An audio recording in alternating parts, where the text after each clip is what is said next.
দেওয়া আছে এবিসিডি একটি ট্রাপিজিয়াম, যার এবি সমান্তরাল ডিসি, এডি বাহুর মধ্যবিন্দু ই এবং বিসি বাহুর মধ্যবিন্দু এফ। প্রমাণ করতে হবে যে ইএফ রেখাংশের দৈর্ঘ্য সমান 1/2 এবি প্লাস ডিসি।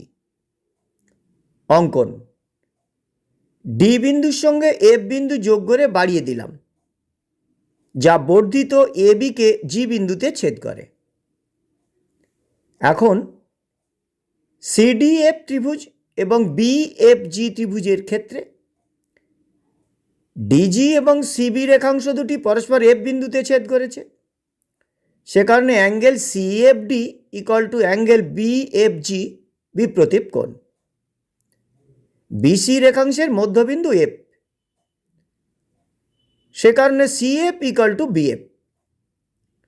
ডিসি সমান্তরাল এজি এবং সিবি তাদের ভেদক, সুতরাং ডিসিএফ কোণ ইকুয়াল টু এফ বিজি কোণ একান্তর কোণ।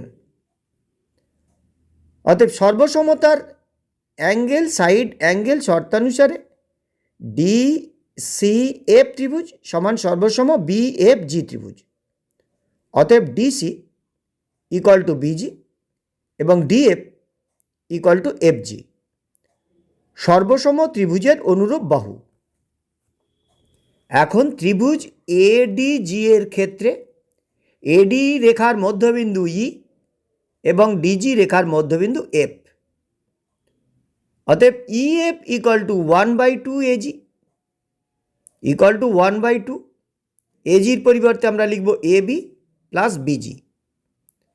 আবার বিজি রেখাংশ আর ডিসি রেখাংশের দৈর্ঘ্য সমান, সে কারণে আমরা লিখব EF equal to 1/2 AB plus DC.